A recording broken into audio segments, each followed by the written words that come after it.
नमस्कार दोस्तों, आज की खबर ने लाखों कर्मचारियों और पेंशनरों की धड़कनें सचमुच तेज कर दी है, क्योंकि जिस 8वें वेतन आयोग का सबको इंतजार था, उस पर अब राज्यसभा के अंदर सरकार ने आधिकारिक जवाब दे दिया है।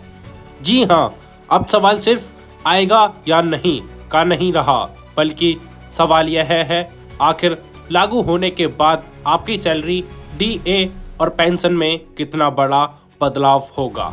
राज्यसभा में पूछे गए सवालों पर सरकार ने जो कहा, उससे साफ संकेत मिल रहे हैं कि आने वाले समय में सिर्फ वेतन ही नहीं, बल्कि फिटमेंट फैक्टर, बेसिक पे, ग्रेचुइटी और रिटायरमेंट लाभों में भी बड़ा फेरबदल संभव है। लेकिन रुकिए, सबसे बड़ा सवाल, क्या इस बार पेंशनर्स को भी कर्मचारियों के बराबर फायदा मिलेगा? क्या न्यूनतम पेंशन बढ़ेगी और क्या 2026-27 से पहले ही कोई राहत मिल सकती है? आज की इस वीडियो में हम आपको राज्यसभा में दिए गए पूरे जवाब की असली सच्चाई, छुपे संकेत और आपके जेब पर पड़ने वाले सीधे असर को सरल भाषा में समझाने वाले हैं। तो वीडियो को अंत तक जरूर देखिए, क्योंकि आखिर में हम बताएंगे आपकी सैलरी में संभावित कितनी बढ़ोतरी हो सकती है। नमस्कार दोस्तों, डीपीएल न्यूज में आपका स्वागत है। कृपया वीडियो को अंत तक देखें और लाइक एंड शेयर जरूर करें। बड़ी खबर आपको बता दें, 8वें वेतन आयोग पर बड़ा अपडेट।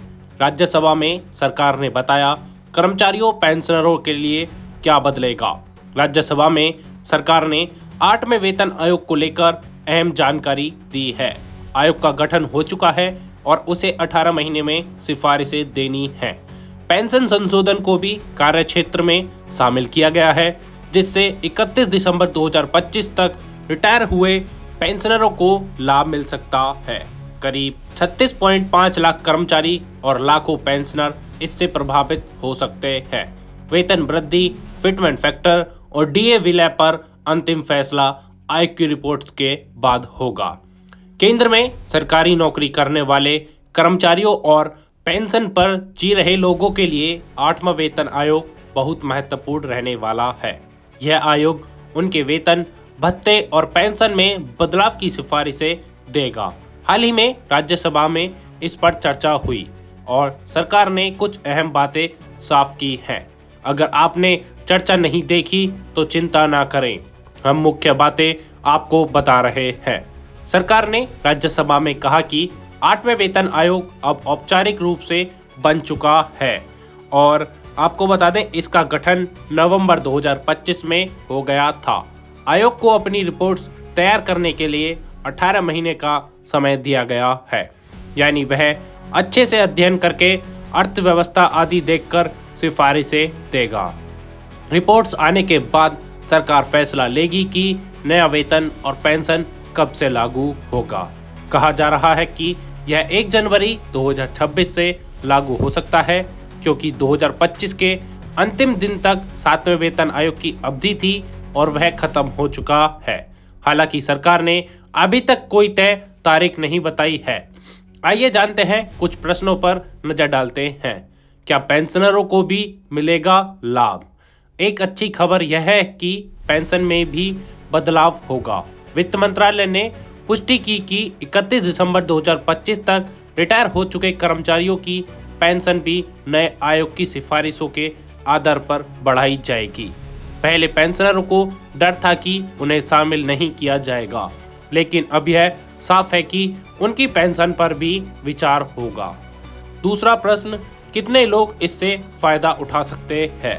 मौजूदा आंकड़ों से लगभग 36.5 लाख केंद्रीय कर्मचारी नए वेतन से प्रभावित होंगे। पेंशनरों की संख्या 33 से 68 लाख तक हो सकती है। रक्षा पेंशनर भी शामिल, और यानी यह बदलाव बहुत से परिवारों की जिंदगी पर असर डालेगा। वहीं एक और प्रश्न पर नजर डालें तो वेतन और पेंशन में कितनी बढ़ोतरी होगी? यह अभी पता नहीं है। कुछ मीडिया रिपोर्ट्स और एक्सपर्ट्स कहते हैं कि फिटमेंट फैक्टर बदलने से 20% से 35% तक हो सकती है वृद्धि, लेकिन सरकार ने कहा है कि सटीक प्रतिशत आयोग की सिफारिशों पर ही निर्भर करेंगी। इसलिए अभी अफवाहों पर भरोसा न करें, आधिकारिक घोषणा का इंतजार करें।